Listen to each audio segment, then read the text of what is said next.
স্বাধীনতা জীবনে একবারই হয়। মানুষের জন্ম যেমন, জন্মের পরে মৃত্যু যেমন, স্বাধীনতা তেমনি। কিন্তু বিজয় মাঝে মাঝেই আসে।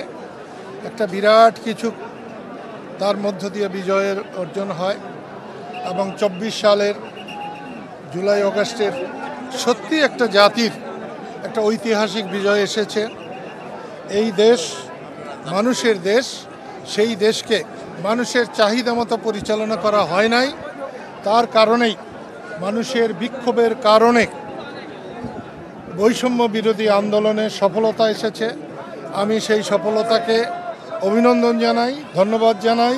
যখন যে ক্ষমতাবান থাকে সেই ইতিহাসের মহানায়ক সাজতে চায়, কিন্তু সেটা সত্য নয়।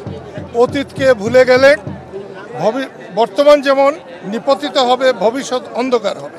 বঙ্গবন্ধু জাদুঘর পোড়া সবচেয়ে বড় অন্যায় হয়েছে এবং যারা আজকে সরকারে আছে এবং আন্দোলনে সফল হয়েছে তারা এর সঙ্গে নাই। এ কথাটা তাদের বলা উচিত ছিল এবং দুঃখ প্রকাশ করা উচিত ছিল।